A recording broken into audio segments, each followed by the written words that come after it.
Storytelling is a pretty common word, right? And everyone knows what it means.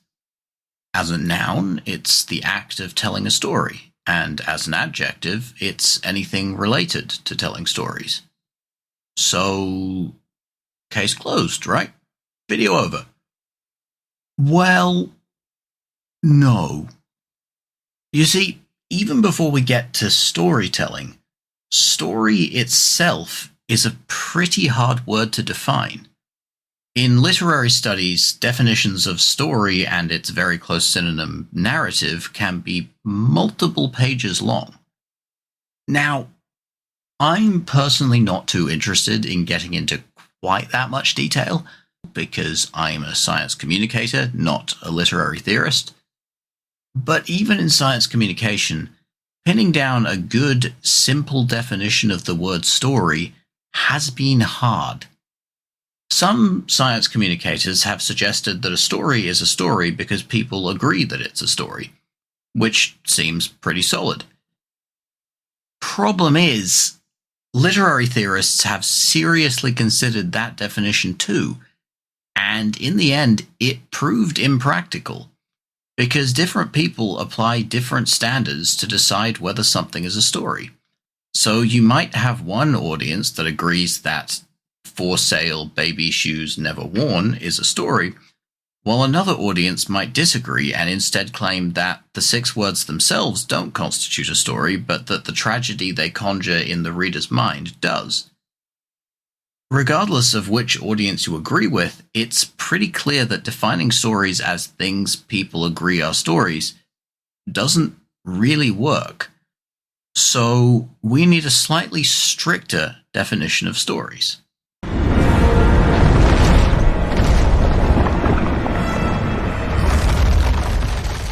Oh no, you don't. Out. Out of my video. Go back to the shadow. Archetype. Nothing has done more damage to the study of stories than the notion of archetype. Narrative archetype is the idea that there is only one structure that every story imitates, or in less extreme cases that there are only a small number of structures and every story follows one of them. This claim has been repeated several times in recent science communication research. The problem with repeating these claims, as expressed by Tolkien, 1996, Tolkien, not Tolkien, different person, is that narrative archetype is an assertion that can be maintained only by suppressing thousands of stories. In particular, the stories that are suppressed are the stories of women, indigenous peoples, immigrants, and many others who have historically been excluded from Western academic institutions. If you believe in narrative archetype, then their stories can be ignored, under the assumption that they can offer nothing we don't already have. Obviously, that's not true. But if you need more convincing, let's head to East Asia and learn about a narrative structure called Kisho Tenketsu that's often taught in high schools in China, Korea, and Japan. Kisho Tenketsu is a loanword from Japanese. Different languages have different words for it that I will not be attempting to pronounce, but they do all mean the same thing. Regardless, the structure focuses heavily on the relationship between characters and their context, and challenges the reader to reflect on their relationship with their own context, which is why it's often taught as both a narrative structure and a rhetorical structure. A good example of a Kisho Tenketsu story that has become quite popular in English-speaking countries is the Japanese animated film Your Name, which I highly recommend showing to anyone who tries to tell you that every story follows Joseph Campbell's hero's journey. Well, since I've mentioned it now, I might as well discuss it. The hero's journey is a structure that focuses on the agency of characters to participate in and resolve conflicts in the story. Almost all of the structures presented by proponents of archetype, like Joseph Campbell, Christopher Booker, Ronald Tobias, Randy Olson, and many others also prioritize the relationship between characters and conflicts. Now, I do not doubt for a second that a large number of the stories these authors have encountered looked quite a lot like their proposed archetypes. It's almost like they have something in common. Like maybe the fact that they're all wealthy, white, English-speaking men from wealthy, majority white, majority English-speaking countries where the arts have historically been controlled by wealthy, white men. Just a thought. Let me be clear, that doesn't diminish the value of the stories created by that group. Those stories and those structures resonate with them, and that's great. Everyone deserves to have stories that resonate with them. And that's exactly the problem with people like Joseph Campbell claiming that his hero's journey is the only structure that all stories follow. Maggie Mae Fish has a really good pair of videos that do a really good job of explaining everything wrong with the hero's journey, and I'll link the first one in the description. But if you don't want to watch those, the TLDR of their video essays is that the hero's journey has several limiting factors that make it very hard to write for a hero who is not wealthy or male. Do hero's journeys exist? Absolutely. Star Wars is one of them. Are all stories hero's journeys? No, definitely not. Go watch Your Name if you need convincing, or even if you don't, it's a great movie. Common structures and motifs in stories are better explained by memetics than by some universal human predisposition to particular structures. This can be demonstrated particularly well by applying phylogenetic techniques to written and oral traditions to show that stories and story elements that are valued by communities are adapted to suit the community's context when they migrate to new places, or when their situation shifts due to environmental or cultural influences. Claims of narrative archetype disrespect the evolution of these traditions and perpetuate the suppression of historically excluded groups. Narrative archetype is a dangerous rhetoric that can be used to dismiss and sometimes even outright erase diverse voices. Stories can take on an infinite number of structures, and each one is just as valid as the rest. So yeah, that's a whole tangent I probably didn't need to go on. But anyway, we need a definition more rigid than if we agree it's a story, then it's a story, and less rigid than every story follows this exact structure. It turns out we have one. It's a decent enough approximation of the several page-long definitions from literary studies, and it's still generally consistent with science communication literature. A story involves at least one character who experiences conflict within some context. The character doesn't even have to be a person. It can be an anthropomorphized concept, like heat and gravity in the first 6 minutes of How to Build a Planet. Anyway, what does any of this have to do with the word storytelling? Well, stories produce some very desirable results for science communication. Stories improve collaboration within communities. They increase the achievement of learning outcomes when they're introduced to high school classrooms. People retain information better when it's presented in a story rather than an expositional text like an academic paper or this video. Yeah, this video is definitely not a story. Sorry. So, how do stories achieve those outcomes? Storytelling, obviously. So, the act of telling a story, right? Right? No. Yeah, no, that's a good joke, though. Yeah, no.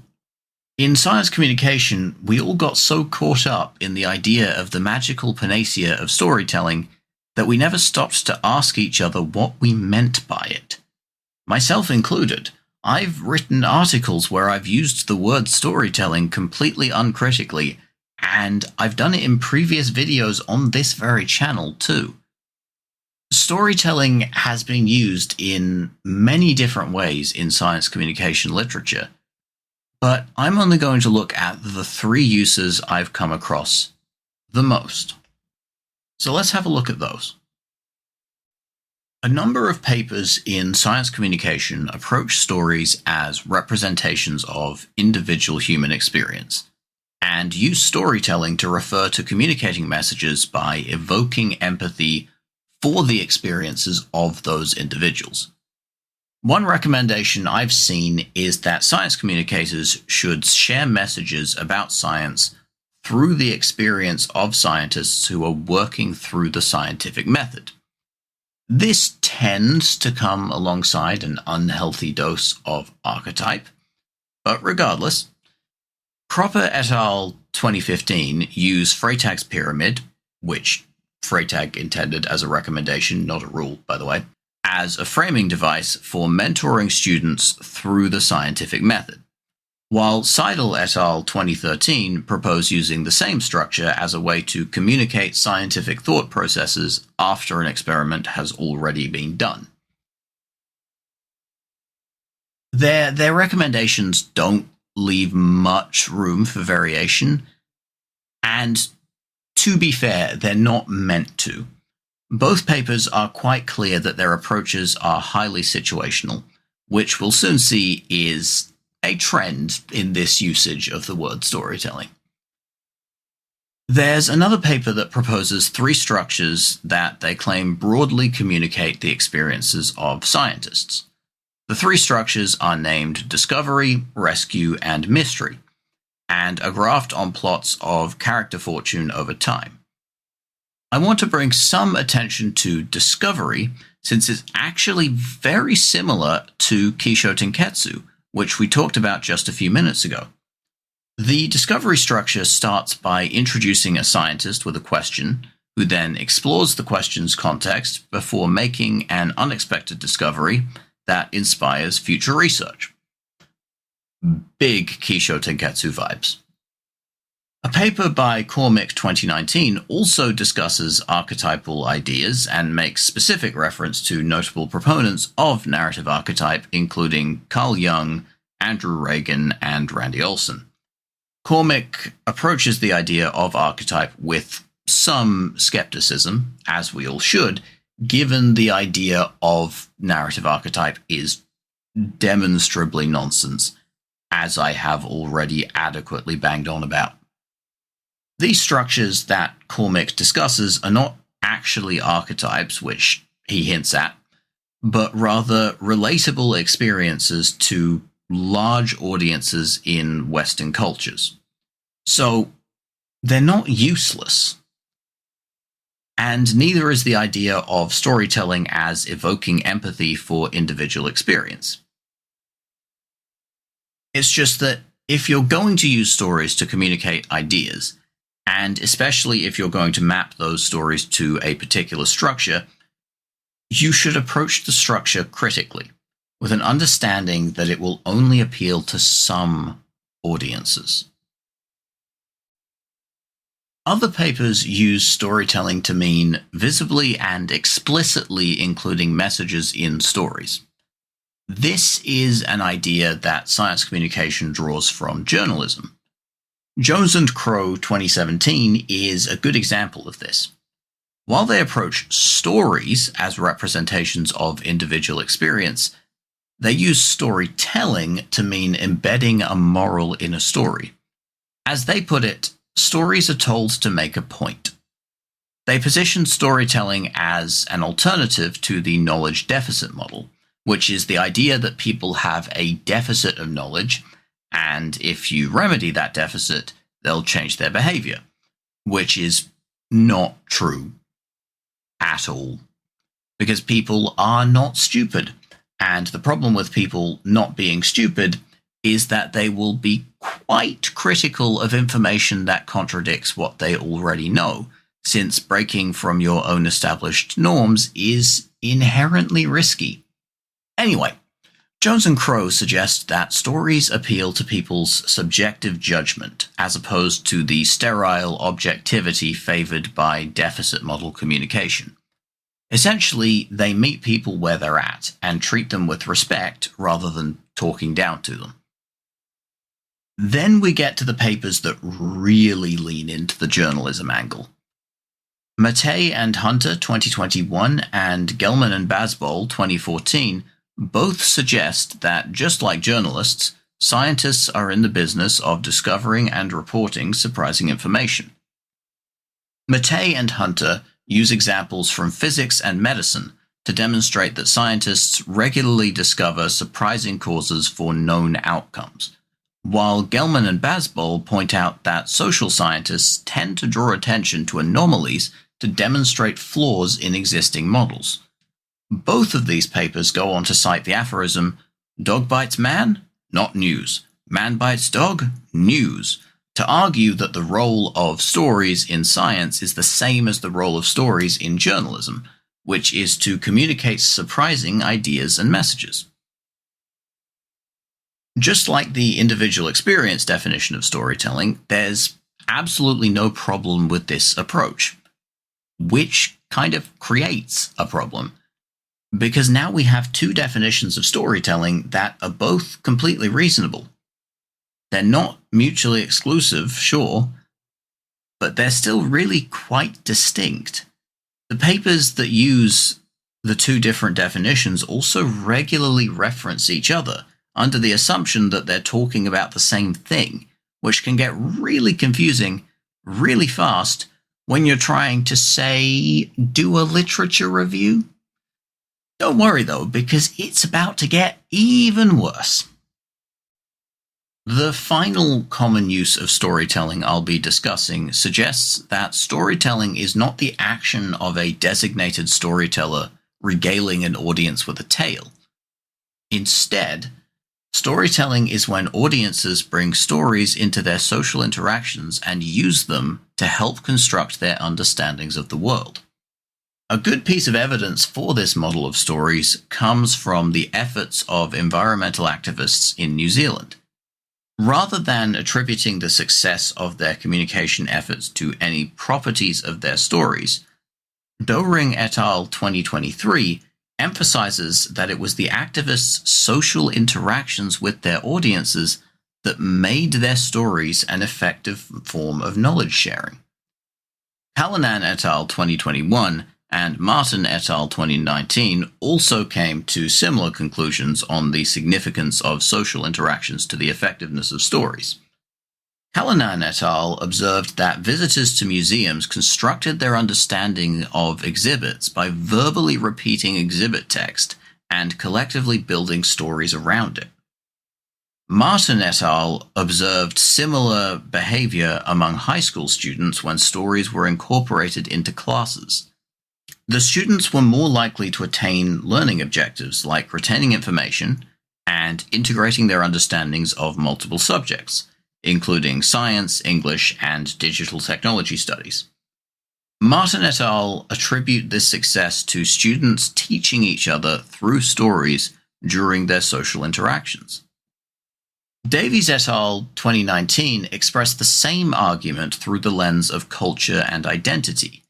They suggest that to engage with science, people need to identify with science. This leads to their assessment of storytelling as a mechanism by which people incorporate information with their identity, constructed through social and cultural interactions. There's actually evidence from a somewhat surprising place that supports the concept of storytelling as constructivist social interactions evolving from stories, rather than the actions of a designated storyteller. That place? Dungeons and Dragons. Or really just tabletop role-playing games generally. TTRPGs are games in which players collaboratively tell a story, and they have been shown to have numerous positive social impacts, including improving player mental health and strengthening friendships between players, especially among neurodiverse groups. TTRPGs also improve player literacy and motivate players to broaden their reading interests. So, is this definition of storytelling sensible too? Yes. Unambiguously, yes. Even more so when you consider that storytellers are often members of their own audience. Not only will other people use your stories to help construct their understandings of the world, but so will you, because you are the very first audience of your own story. So that leaves us with 3 equally valid definitions of the same word. And the 3 definitions are not mutually exclusive either. You can explicitly embed messages in a story that evokes empathy for the experience of an individual, and your audience can socially construct their understandings of it. I think from here, we should start using the word storytelling a little more critically, especially in academia. If you're an academic and you can't define what you mean by the word storytelling, then it's probably best to use a different word. If you can define what you mean by storytelling, then by all means use it. But define it for the rest of us too, and don't just assume that everyone else is using it the same way. Because, as we've just learned, it can be pretty hard to define storytelling.